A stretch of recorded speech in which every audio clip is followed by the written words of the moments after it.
Olá, neste Pesquisa e Ação vamos falar sobre moradia, que é um direito do cidadão brasileiro, conforme garante a Constituição Federal. Encarado como um problema social, o déficit de moradia está presente em praticamente todos os países como indicador de desajuste ou reflexo das condições econômicas. Existe hoje no Brasil um outro tipo de sem-teto, aquele que vive na casa de parentes, de favor ou em imóveis alugados. Nas favelas reside a maior parte dos sem-tetos do país. Em 2005, segundo dados da Fundação Getúlio Vargas, o déficit habitacional do país era da ordem de 7,9 milhões de unidades. Veja na reportagem. A cidade de São Paulo possui um déficit habitacional de 130 mil moradias. Isso é um resultado do crescimento populacional acelerado que ocorre na capital. A previsão é de que no ano de 2024, esse número chegue à marca de 610 mil moradias. Na nossa concepção, o principal diagnóstico, da falta de moradia na cidade de São Paulo é a falta de investimento do poder público, uma falta de diálogo, uma falta de integração dos governos federais, municipal e estadual para que se possa resolver a questão habitacional. Falta recursos, falta o investimento em relação a recursos para poder incluir o trabalhador de baixa renda. Por quê? Hoje, existem alguns programas, mas não inclui o trabalhador. É muito difícil o trabalhador de baixa renda conseguir se incluir num programa de habitação na cidade de São Paulo. Várias iniciativas já foram tomadas na tentativa de resolver esta questão. No começo do ano, a Coab, Companhia Metropolitana de Habitação, desapropriou cerca de 50 prédios no centro para a construção de 2.500 novas moradias. Hoje nós temos o programa do Parque, o programa de arrendamento residencial da Caixa Econômica Federal, que trabalha na questão da reforma e também na construção de novas unidades. Nós temos o programa Minha Casa Minha Vida, que é o vigente, é o mais atual, mas que também aqui na cidade de São Paulo, no estado de São Paulo, ainda está se tornando um programa inviável por conta da questão do preço da terra. A especulação imobiliária na nossa terra, no nosso estado, ela é muito grande ainda. Nosso convidado, Igor Carvalho, que é mestre em urbanismo pela Universidade Francesa de Sorbonne e também atua como urbanista pelo Partido dos Trabalhadores de São Paulo, estabelece uma comparação entre os dois países e aponta em seu estudo a semelhança na desigualdade social. Igor, muito obrigada pela sua presença. Eu que agradeço. Então, nós vamos começar esse programa com a seguinte pergunta. Quais são os principais fatores que você atribui ao crescimento desenfreado da cidade de São Paulo? Bom, para falar do crescimento desenfreado de São Paulo, a gente tem que retomar um pouco da história da cidade de São Paulo. É importante lembrar que, se hoje São Paulo é uma das maiores metrópoles do mundo, até o final do século XIX, ela era uma pequena cidade de 300 mil habitantes, limitada na colina histórica que hoje a gente chama de Centro Velho, ali naquela colina, ela é limitada pelo triângulo histórico do Mosteiro de São Bento, Mosteiro do Carmo e Mosteiro do São Francisco de Assis. Na região central, né? Na região central, exatamente. No final do século XIX, acontece a expansão urbana dessa colina original, ali limitada pelo Vale do Anhangabaú e pelo Rio Tamanduateí. E essa transposição, essa expansão urbana, ela acontece em direção cruzando o Vale do Anhangabaú, com o viaduto do Chá, que é construído, em grande parte em decorrência da chegada da ferrovia. A ferrovia ligando o Porto de Santos ao Oeste Paulista, onde se produzia o café, que era, sem dúvida, a base da economia nacional naquele momento. Então, acontece a expansão urbana, incorporadores imobiliários, promotores imobiliários, ainda não na forma de incorporadores, mas eles vão criar loteamento para famílias mais abastadas que saem das suas fazendas, da oligarquia cafeeira, para morar em São Paulo. Até então, depois desse momento, São Paulo começa a crescer, a industrialização teve um papel fundamental, a chegada dos imigrantes, o êxodo rural, sem dúvida foi um grande fator. Nos anos 40, a industrialização ela ganha grande impulso na cidade de São Paulo, e naquele momento existe aquele jargão de que São Paulo não pode parar de crescer, ao mesmo tempo que a economia foi fundamental, o Estado não atuou fortemente no planejamento urbano, do crescimento da cidade. Na sua pesquisa, você atribui exatamente o crescimento, o fator principal a quê? Então, essa associação, né, do crescimento econômico com a chegada Na verdade, a pesquisa ela se pauta sobre as novas formas de produção da moradia num contexto de neoliberalismo. Mas respondendo a essa pergunta inicial ainda, a falta de planejamento urbano faz com que haja esse crescimento desenfreado, né, da cidade de São Paulo. Certo. Igor, na sua pesquisa você faz uma comparação entre a cidade de São Paulo e uma região que é denominada a Ile-de-France, né? Ile-de-France, perdão. Isso. E que é uma das 26 regiões ali administrativas de Paris, né? Da cidade de Paris. E por que especificamente na sua pesquisa você escolheu essa região? Então, existe uma pequena correção que precisa ser feita. Na verdade, 26 regiões compõem o Estado Nacional da França. A França, diferentemente do Brasil, que é uma república federativa, na França, o Estado francês, o Estado Nacional, ele é dividido em regiões, em 26 regiões. Essas regiões são divididas em departamentos. E Ile-de-France é uma região, que então é formada por 8 departamentos, dentre os quais Paris é um departamento. Então, Paris tem a particularidade de ser cidade, de ser departamento e de ser capital do Estado francês. Ela foi escolhida como território de estudos porque, como nós estávamos estudando a produção habitacional dos grandes incorporadores imobiliários, essa região ela reúne grandes investimentos imobiliários. Não em Paris em si, que já tem o seu solo esgotado, e novos empreendimentos praticamente não saem ali, mas na sua área periférica. Certo. E o que essas duas regiões, a Ile-de-France e a região metropolitana de São Paulo, elas têm em comum? Bom, dessas duas grandes regiões metropolitanas, essas duas regiões, na verdade, elas são as maiores aglomerações urbanas dos dois países, né? Do Brasil, região metropolitana de São Paulo, e da França, a região de Ile-de-France. Acontece que essas regiões, elas concentram grande parte do capital acumulado, dos meios de produção, da geração de riquezas, de serviços, de universidades, da rede de transportes, né, mais densa, ocorre nessas duas cidades. Então, acho que essas seriam as similaridades entre elas. Igor, a expansão de uma cidade ela envolve diversos fatores, né? E tudo acaba sendo integrado de forma econômica, enfim.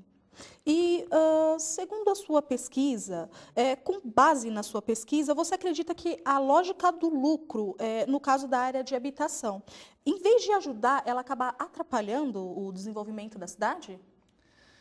Bom, a pesquisa, como eu falei inicialmente, ela não é tão determinista assim. Acho que o lucro, na verdade, o lucro faz parte de qualquer atividade econômica, né? E não tem como fazer uma atividade econômica sem que haja lucro. Nesse sentido, não cabe muito essa abordagem. Mas a pesquisa ela se pauta sobre as novas formas de produção habitacional através de transformações econômicas das principais produtores de habitação, que são, no caso, os incorporadores imobiliários. Nesse contexto, aí, a pesquisa ela se pauta sobre o contexto da nova hegemonia financeira internacional, nos termos que são usados pelos autores Gérard Duménil e Dominique Lévy, e da mundialização de capitais do François Chenet. Então, nesse contexto, acontece uma transformação das empresas que deixam de ter aquela estrutura familiar e passam, na verdade, a se transformar em sociedades anônimas e de capital aberto. Quando essas empresas abrem capital em bolsa de valores, através de um processo que se chama, na sigla inglesa, em inglês, IPO, ou oferta primária de ações, o que acontece? Elas abrem capital e, na verdade, é uma nova forma de recolher recursos para as suas expansões, né? E não mais com endividamento bancário, mas na verdade ela passa a compartilhar a sua propriedade através de ações. Essas ações têm os seus valores determinados por uma comissão de valores mobiliários e esses papéis se tornam comercializáveis em bolsa. Igor, você pega como objeto de estudo, né, a cidade de Paris, em comparação também com a cidade de São Paulo. Economicamente e também dentro da habitação, qual das duas está em pior situação? Bom, evidentemente a região metropolitana de São Paulo apresenta maiores desafios. E isso é um reflexo da falta de política habitacional, de uma política habitacional bastante tímida que é feita historicamente no Brasil. A França, ela se contrapõe ao Brasil nesse sentido porque depois da Segunda Guerra Mundial, a França estava destruída, né? E muitas pessoas estavam desabrigadas, e ainda por cima começou a receber uma leva de imigrantes muito grandes, duas ondas, primeiro Portugal e Espanha, e depois quando as ex-colônias africanas francesas deixam de ser colonizadas, essa população africana migra para a França. Isso vai contribuir para o déficit habitacional. O Estado francês, dentro de uma perspectiva keynesiana e de bem-estar social, vai produzir massivamente a moradia social para essas pessoas. Que lá, diferentemente daqui, o que é interessante é que as políticas habitacionais, em geral, elas se pautam por meios locativos, enquanto que no Brasil é mais a cessão à propriedade, direito de propriedade. A partir da sua pesquisa, você acredita que as políticas habitacionais no Brasil e na França elas são satisfatórias? Olha, o desafio é muito grande, né? Como eu estava falando no caso da França, eles de certa forma fizeram a lição de casa, né? Não existe mais favela na França, essa que é a diferença com o Brasil. No entanto, está havendo um desmonte dessas políticas habitacionais. Muitas unidades públicas de habitação na França estão sendo privatizadas, né? E muitas delas estão sendo vendidas e muitas estão sendo demolidas, simplesmente. No Brasil?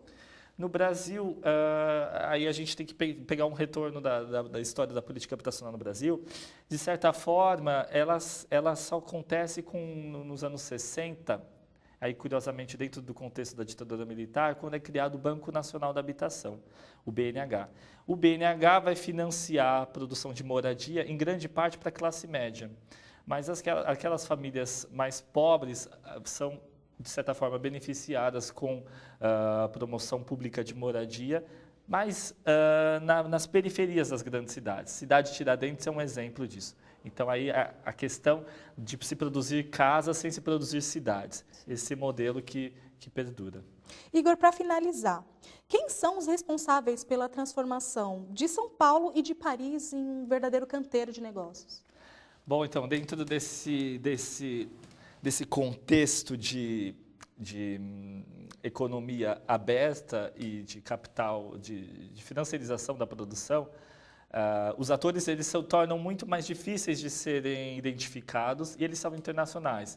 Porque quando uma empresa abre capital na bolsa, qualquer investidor pode comprar essas ações vindas de qualquer lugar do mundo. Então, a produção habitacional ela deixa de ser, pelas grandes incorporadoras imobiliárias, ela deixa de ser com o objetivo de se produzir casas para ter lucro, mas produzir casa como uma condição para que haja uma valorização das suas ações na Bolsa. O Estado também tem um papel fundamental nisso tudo, criando mecanismos de valorização financeira diante de uma crise econômica, por exemplo, como a gente viu em 2009, 2008, a crise de 2007 e 2008, crise do setor financeiro. O Estado interveio, tanto o Estado brasileiro quanto o Estado francês, criando mecanismos para valorizar, inclusive, recuperar o sistema financeiro. Então, na verdade, é uma grande gama de atores que passa por Estado, passa por promotores imobiliários, passa por acionistas que são nacionais ou internacionais e, na verdade, a cidade, nesse sentido, se torna realmente um grande canteiro de negócios, onde os atores são talvez difíceis de serem identificados porque eles estão numa cena internacional. Igor, muito obrigada pela sua participação, Pesquisa e Eu que Ação. agradeço. Nós vamos para um breve intervalo. Pesquisa e Ação volta já.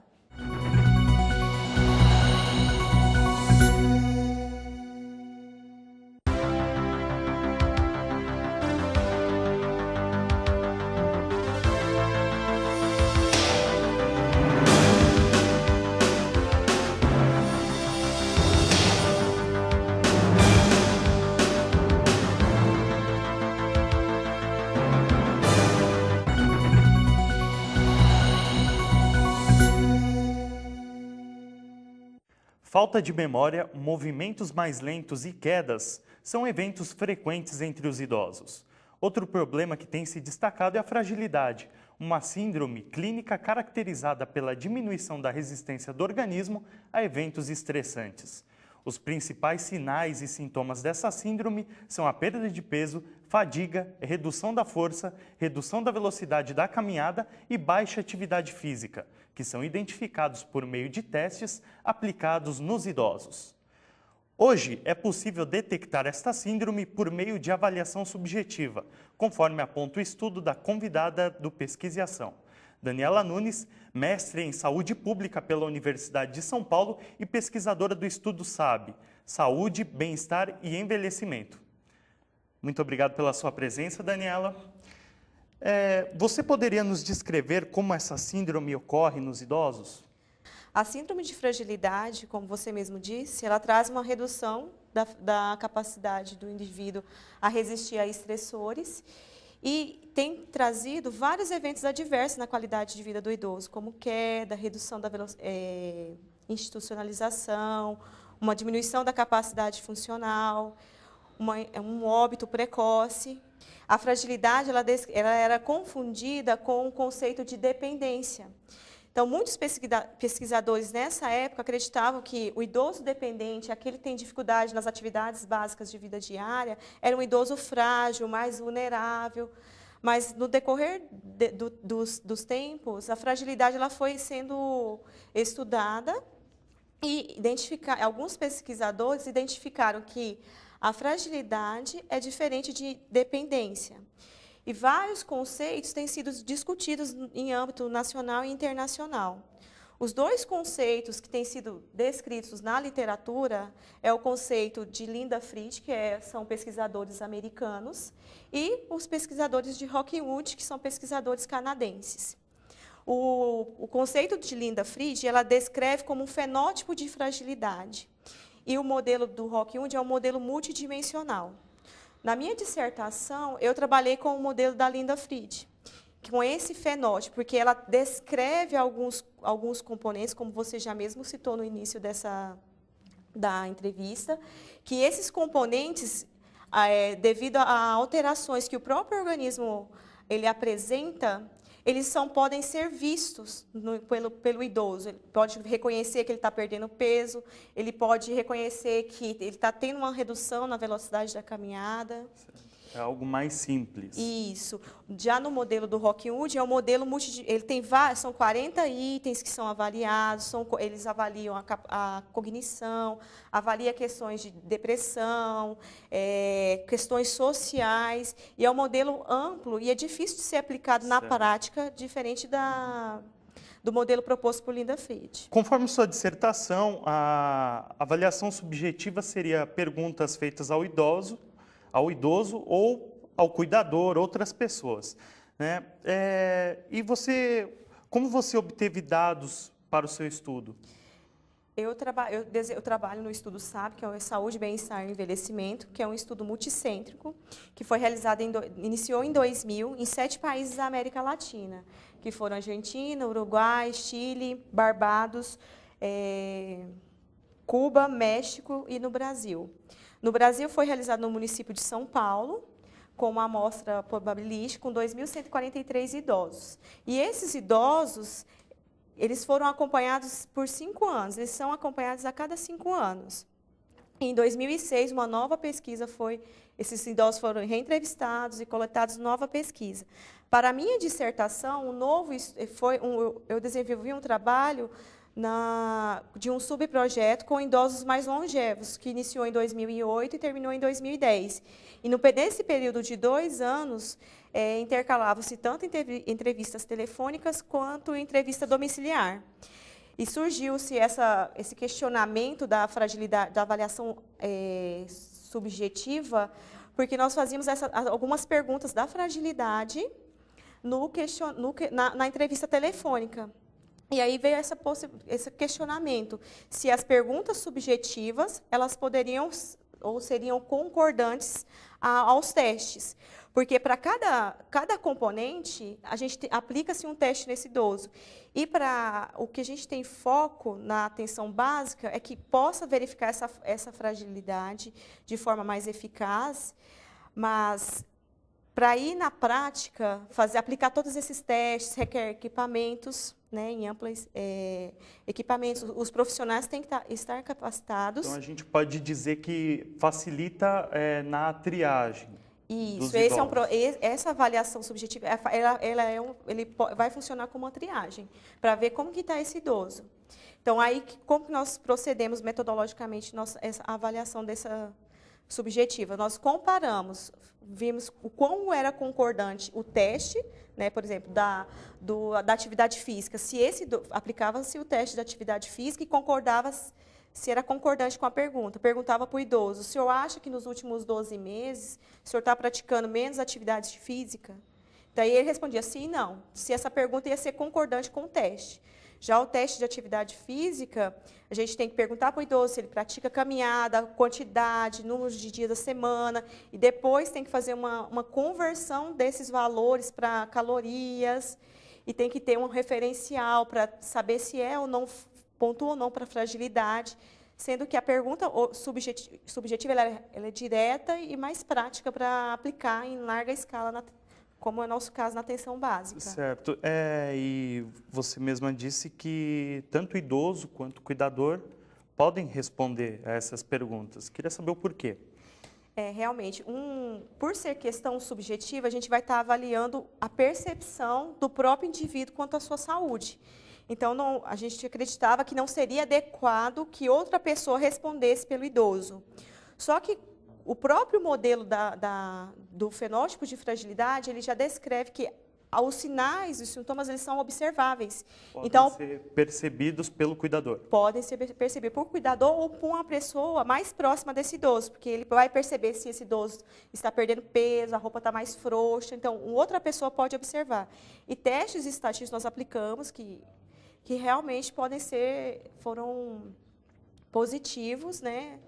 Tiveram uma alta concordância da resposta do idoso, do cuidador, com a real condição do idoso. Certo. E podem haver diagnósticos errados dessa síndrome? E quais seriam as implicações, se isso é possível? Na verdade, não é nem diagnóstico errado, porque o que pode acontecer, o idoso ele pode referir uma condição que realmente não é, né? Que é a própria referência do idoso. O que acontece é que esse idoso que considera a sua situação melhor do que realmente ele não vai ser localizado, não vai ter um acompanhamento necessário. Então, vai ter implicações na sua condição de saúde. Nós observamos no nosso estudo que 10% dos idosos que eram frágeis e referiram na avaliação subjetiva não ser frágeis, eram pessoas idosos mais velhos, eles tinham outra percepção de saúde. Então, depende daquilo que a pessoa vive para ele autoavaliar. A avaliação subjetiva não depende só do físico, mas também de todo o contexto que esse idoso está vivendo. Ok. E uma alimentação equilibrada, prática de esportes, pode ajudar o idoso a evitar a fragilidade? Sim. No último congresso que eu fui, o que tem sido focado é uma melhora na alimentação física, atividade física, principalmente atividades de teste de resistência, de fortalecimento muscular. Isso tem tido evidências para melhora da fragilidade e prevenção da fragilidade. Certo. E essa pesquisa, ela não traz resultados bons só para o idoso, ela também traz bons resultados para o sistema de saúde. Quais as vantagens que a avaliação traz para a área de saúde numa macrovisão, em larga escala? Então, no caso que o foco é o idoso, então vai ter melhor, a gente vai poder identificar esse idoso, qual é o processo de fragilização que ele está, se ele é pré-frágil ou se ele é não frágil. Então, os profissionais de saúde, eles poderão realizar um plano de cuidado conforme esse processo de fragilização e implementar cuidados para esse idoso, tanto de prevenção, promoção à saúde e reabilitação dessa condição. Para o sistema de saúde, por ser um instrumento simples, fácil de ser aplicável e tem um custo barato, para nível Brasil, por exemplo, vai possibilitar que essa fragilidade, essa síndrome da fragilidade possa ser descrita em todo o país de forma mais ampla e, além disso, pode ser realizada por entrevista telefônica. Muitos estudos têm descritos que têm desenvolvido pesquisas por telefone para fazer a identificação dessa condição. É uma otimização, né? Isso, otimização da assistência. Certo. E, para finalizar, você acha que os profissionais da área de saúde do Brasil, eles estão preparados para atender os idosos frágeis? Ainda não. Está em processo de ter de cuidar melhor, identificar a fragilidade. Isso ocorre porque o conceito de fragilidade ainda é muito vasto. Então, cada pesquisador tem uma percepção diferente do conceito de fragilidade. A partir do momento que o próprio sistema de saúde ele padronizar um conceito e estabelecer isso na caderneta do idoso, estabelecer no caderno do envelhecimento da saúde da pessoa idosa, estabelecer um conceito que seja amplo para todos, isso pode mudar. Ok. Obrigado pela presença, Daniela. Pesquisa e Ação fica por aqui. Obrigado.